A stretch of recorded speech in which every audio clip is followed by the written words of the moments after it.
진정 사모하는 친구가 되시는 구주 예수님은 하늘 나와라. 산 밑에 빛과 파여 빛나는 새벽별 주님 영원할 길 아주 헛도다. 내 맘이 아플 적에 큰 위로 되시며 나 외로울 때 좋은 친구라. 주는 조산 밑에 빛과 빛나는 새벽별 이따위 비길 것이 한번 더 하죠. 내 진정 사모하는 내 진정 사모하는 친구가 되시는 구주 예수님은 아름다워라. 산 밑에 빛과 파여 빛나는 새벽별 주님 영원할 길 아주 헛도다. 내 맘이 아플 적에 큰 위로 되시며 나 외로울 때 좋은 친구라. 주는 조선 빛에 빛과 빛나는 새벽별 이따위 비길 것이 없도다. 내 맘의 모든 염려 이 세상 거락도 주님 항상 같이 하여 주시고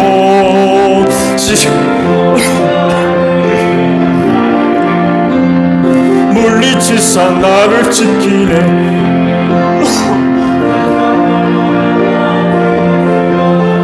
끝까지 나를 돌아보시니 주는 조선 빛에 빛과 빛나는 새벽별 이따위 비길 것이 없도다. 내 맘을 다하여서 주님을 따르면 길이 나를 사랑하리니 물불이 두렵지 않고 창검도 겁없네. 주는 높은 산성 내 방패시라.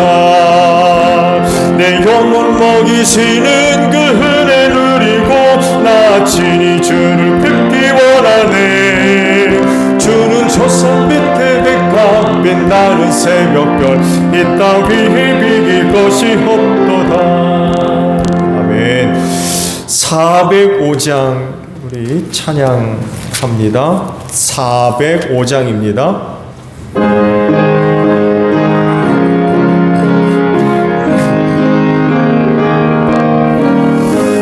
주의 친절한 팔에 안기세 우리 마음이 평안하리니 항상 기쁘고 복이 되겠네. 영원하신 팔에 안기세 주의 팔에 그 크신 팔에 안기세 주의 팔에 영원하신 팔에 안기세.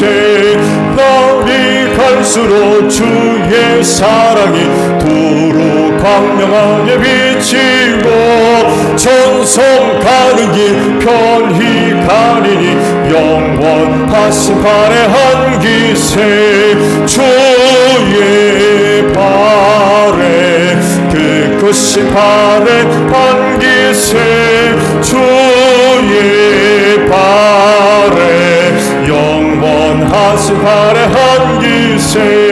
주의 보좌로 나아갈 때에 기뻐 찬미 소리 외치고 겁과 두려움 없어지리니 영원하신 팔에 안기세 주의 팔에 그 크신 팔에 안기세 주의 팔에 영원한 3절 한번 더 가죠. 주의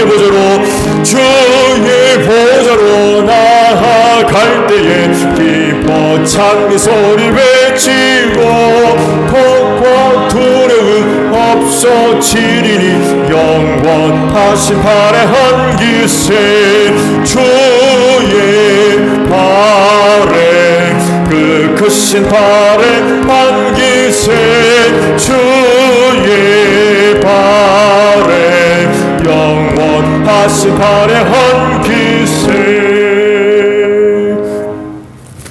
찬송 우리 하나 더 부르고 말씀을 듣죠. 446장 우리 찬송합니다.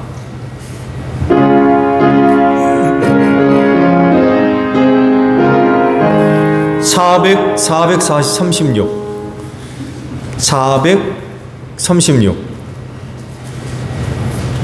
네.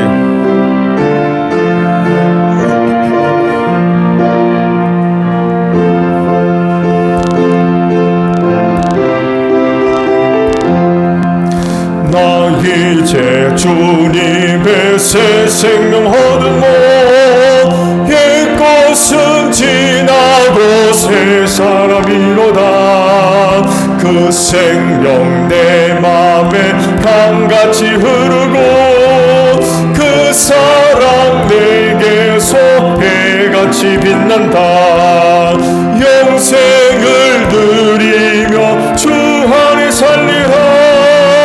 오늘도 내일도 주 함께 살리라. 주 안에 감추인 새 생명 얻으니 이전에 줬던 것 이제는 값없다.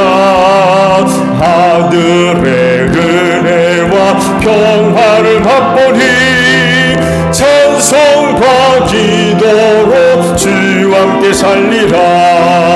영생을 누리며 주 안에 살리라. 오늘도 내일도 주 함께 살리라. 새 것이 되었고 죄인도 원수도 친구로 변한다. 새 생명 얻은 자 영생을 누리니 주님을 모신 밤 새 하늘이로다. 영생을 누리며 주 안에 살리라. 오늘도 내일도 주 함께 살리라. 주 따라가는 길 험하고 멀어도 찬송을 부르며 뒤따라가리라. 나 주를 모시고 영원히 살리라.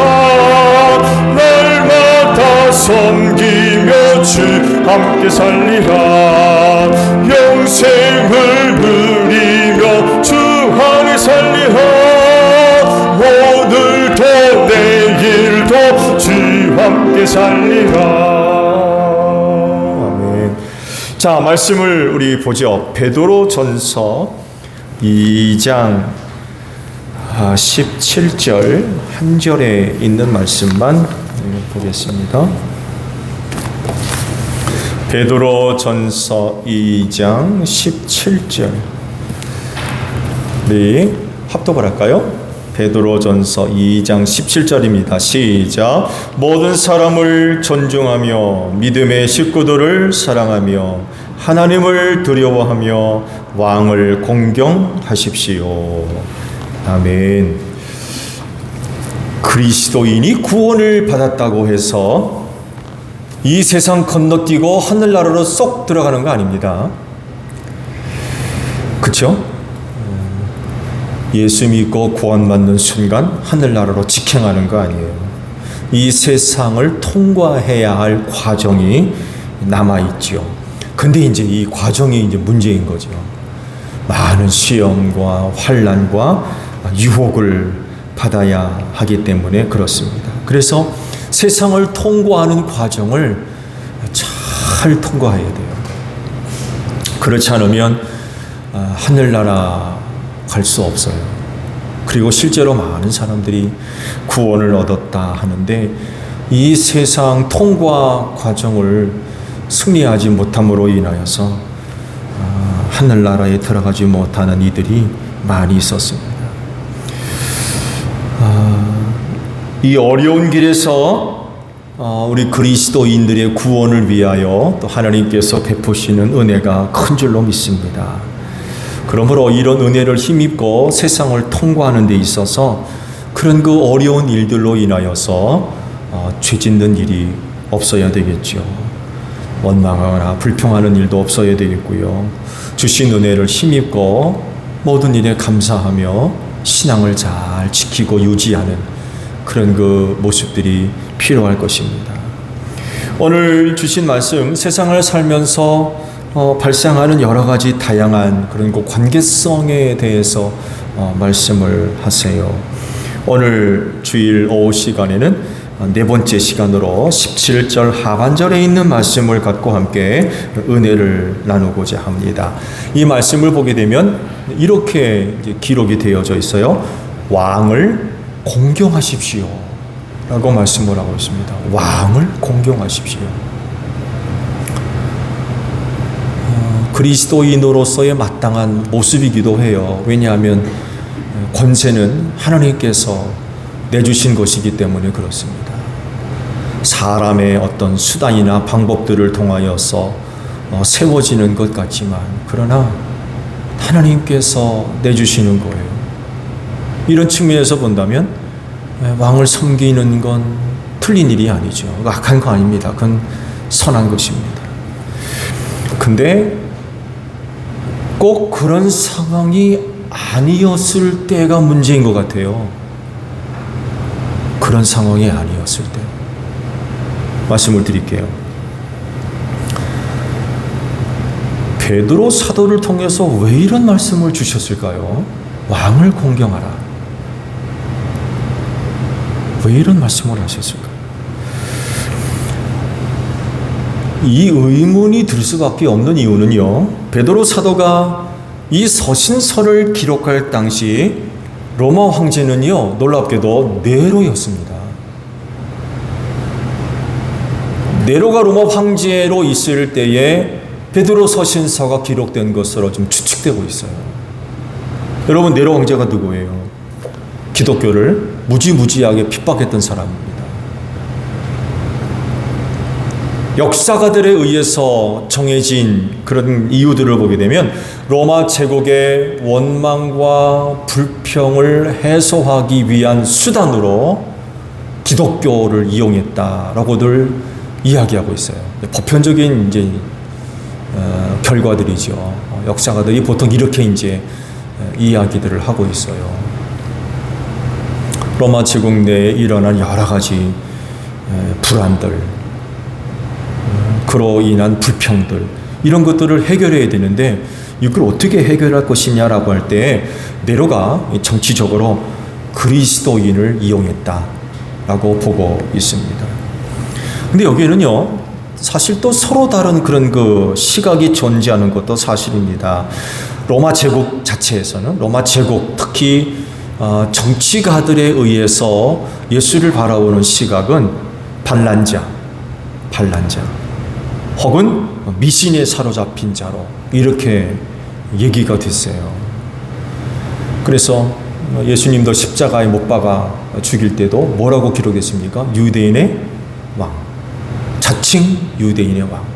그리고 사두개인들과 바리새인들이 로마 제국에 예수를 넘길 때에도 정치적인 이유로 넘겼어요. 정치적인 이유로 로마 제국에 저항하는 그런 게 위험 있는 인물로. 또 그런 식으로 아마 로마 제국에도 보고가 됐을 겁니다. 또 본디오 빌라도가 이제 보고한 사항도 아마 그런 내용으로 보고가 됐겠죠. 그래서 그런 예수를 믿는 사람들에 대한 인식이 로마 제국 하에서는 좀 부정적인 그런 그 이미지들이 상당히 강했습니다. 근데요, 보편적인 평범한 로마인들의 시각과는 좀 차이가 있습니다. 물론 모두가 다 똑같이 그리스도인들을 그런 시각으로 본 것은 아니겠습니다만에도 그리스도인들에 대해서 기록된 그런 그 글들을 보게 되면 이런 글들이 많이 발견된다고 그래요. 그리스도인은 도둑이나 강도나 강간에 연루되어 있지 않고 결코 거짓 맹세를 하지 않으며 맹세가 그들의 삶을 강하게 구속했던 사람들이다. 이런 내용의 글들이 많이 발견된다고 그래요. 그러니까 로마 제국 자체 내에서 바라보는 그리스도인들과 로마 평민들이 바라보고 있는, 자기 곁에 살고 있는 그리스도인들, 자기 주변에 살고 있는 그리스도인들을 바라보는 이해에 현격한 큰 차이가 있었던 것은 사실인 것 같아요. 이 안에 그들의 글들을 보게 되면 로마 제국하에서 그리스도인들은 거룩한 사람들로 구별된 사람들이었다면 틀림이 없는 것 같아요. 자기들과 다르게 사는 그런 사람들로 보여진 것은 분명한 것 같습니다. 그렇지만 제국의 방침은 그들을 죄인으로 몰아가지고 많은 그리스도인들을 핍박을 했고 또 죽였죠. 죽였습니다. 정말 끔찍하게 죽였습니다. 제국의 불만의 화살을 그리스도인들에게 향하도록 그렇게 만들었던 거죠. 베드로 사도가 사역했던 시기가 바로 이런 때였어요. 로마 제국의 핍박을 베드로 눈으로 보아요. 귀로 듣고 실제적으로 느끼는 상황이었어요.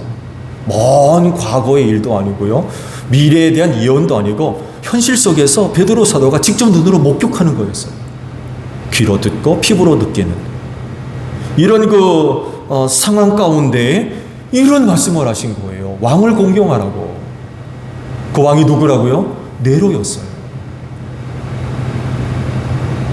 대단히 놀라지 않아요?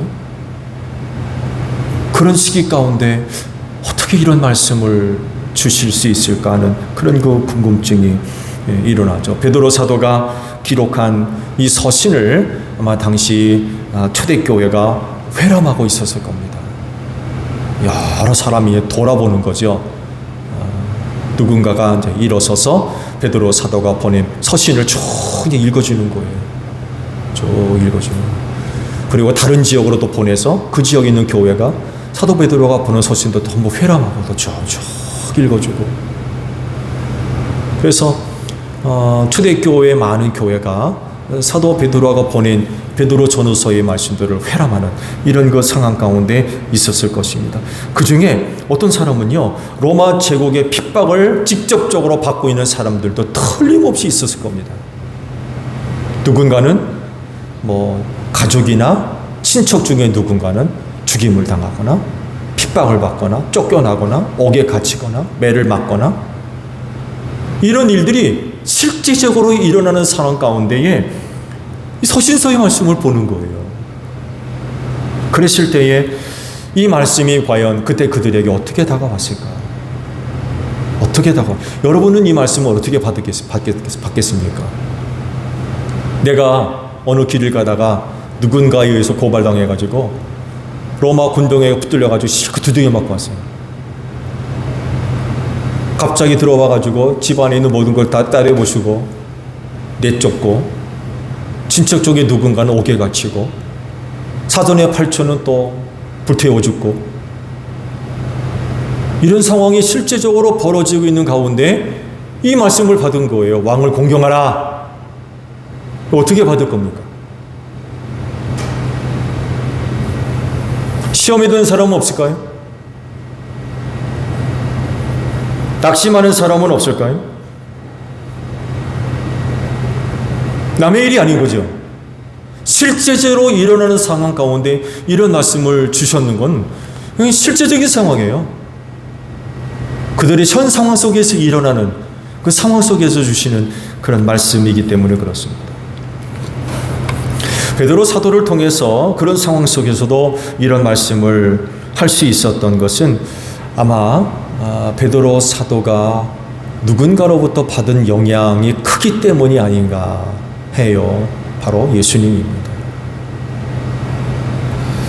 당시 예수님이 보여주신 모습을 보면 세상의 권력과 권세 앞에 저항하지 않으셨어요.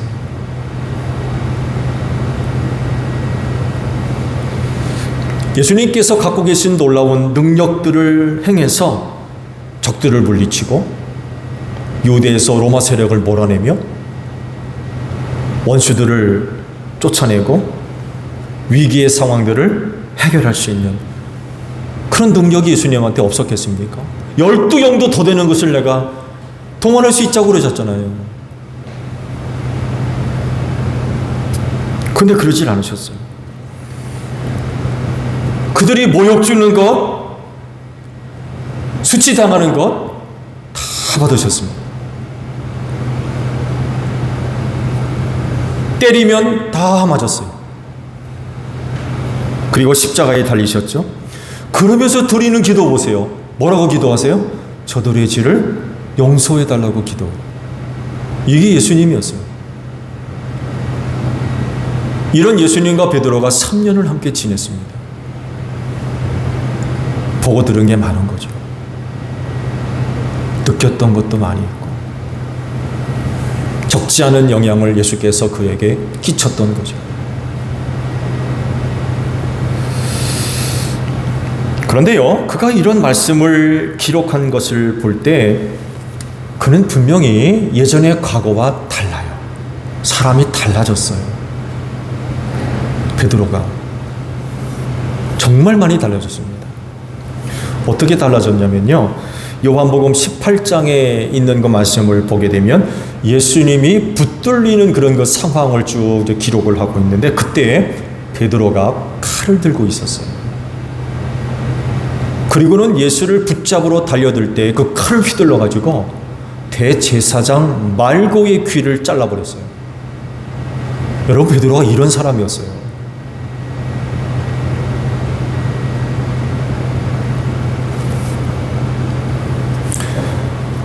그런데 시간이 흐르고 나서 지금 이런 말씀을 하고 있는 거예요. 왕을 공경하라. 근데 그 왕이 자기를 핍박하는, 자기의 목숨을 노리고 있는 네로였던 거예요.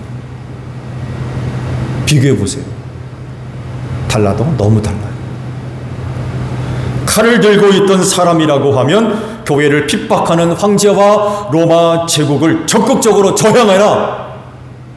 칼을 들고, 몽둥이를 들고, 창을 들고 저들에게 저항해라. 그래야 되죠. 칼을 들었던 사람이기 때문에. 근데 그때 칼을 빼어들고 있던 베드로가 사라지고 없어요.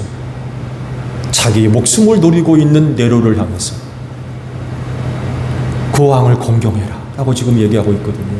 그때 그 모습이 사라지고 없는 거예요. 변해도 많이 변했어요.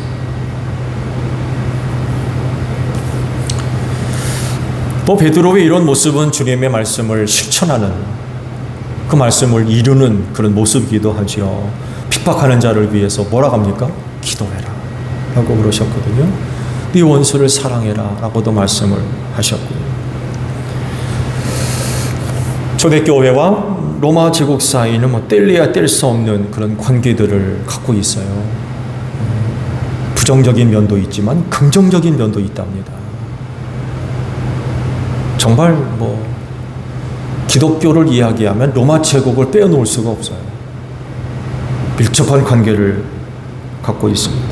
그 중에서 이제 무게 있게 다뤄지는 부분이 바로 로마 제국의 핍박이죠. 그런데 로마 제국 하에서 교회가 항상 핍박을 받은 건 아니었어요. 황제가 누가 되느냐에 따라서 달라졌어요. 그 교회에 대해서 부정적인 시각을 갖고 있는 황제가 오르게 되면 그 시기는 내내 그렇게 핍박을 받았어요. 네로가 아주 대표적인 거죠. 근데 기독교에 대해서 별 관심이 없는 사람이 황제에 오르게 되면 그 시간은 또 잠잠하게 그렇게 또 보냈습니다. 그런데 사도 베드로가 사역했을 당시에는 네로였기 때문에 아주 뭐 끔찍한 그런 그 어려움을 당하던 그런 시기였죠. 근데 그런 시기에 왕을 공경해라 라고 지금 말씀을 하고 있습니다. 그리고 이 말씀은 우리가 전에 말씀 봤던 13절과 14절의 말씀과도 연결이 되고 있죠. 말씀을 보면 여러분은 인간이 세운 모든 제도에 주님을 위하여 복종하십시오. 주권자인 왕에게나 총독들에게나 그렇게 하십시오 라고 말씀을 하고 있어요. 이 말씀과 오늘 말씀이 서로 긴밀하게 연결이 되어져 있습니다.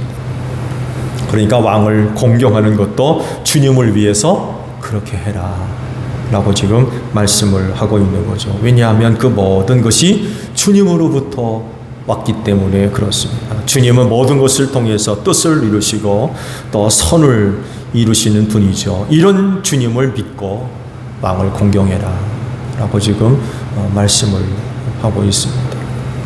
왕이 잘났다고 해서 이렇고 못났다고 해서 저렇고 그런 것이 아니라 왕을 공경하는 것은 주님을 위하는 것이다. 라고 말씀을 하고 있지요. 그를 세우신 분이 주님이기 때문에 그래요. 현실적으로 나타나는 일은 굉장히 참 견디기 어려운 그런 일들을 겪을 수밖에 없지만 이 상황 역시 주께서 허락하신 길이요 뜻이었다는 거예요. 어떻게 하겠습니까?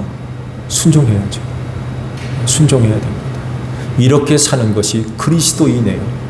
또 다른 어떤 사람들의 시각으로 볼 때에 그렇게 사는 그리스도인들이 이상하다, 저 사람들 이렇게도 볼 수 있지만 그러나 그렇지가 않다는 거죠. 그걸 지금 베드로 사도가 직접 보여주고 있는 거예요. 자신도 그렇게 어려움을 겪었음에도 불구하고 왕을 공경하래요. 이건 아무나 쉽게 할 수 있는 이야기가 아니잖아요. 그야말로 주님의 말씀이었던 거죠. 주님의 말씀이었어요. 그렇지인데 순종해서 그렇게 사는 것도 그리스도인이 갖고 있어야 할 신앙인 줄로 믿습니다. 그렇지인데 어떤 말씀이 되었든지 간에 늘 순종하며 사는 여러분들이 되시기를 바랍니다. 주기도문 합니다. 하늘에 계신 우리 아버지, 아버지의 이름을 거룩하게 하시며 아버지의 나라가 오게 하시며 아버지의 뜻이 하늘에서와 같이 땅에서도 이루어지게 하소서. 오늘 우리에게 일용할 양식을 주시고 우리가 우리에게 잘못한 사람을 용서하여 준 것 같이 우리 죄를 용서하여 주시고 우리를 시험에 빠지지 않게 하시고 악에서 구하소서. 나라와 권능과 영광이 영원히 아버지의 것입니다. 아멘. 오후 예배 마쳤습니다. 감사합니다. 고맙습니다.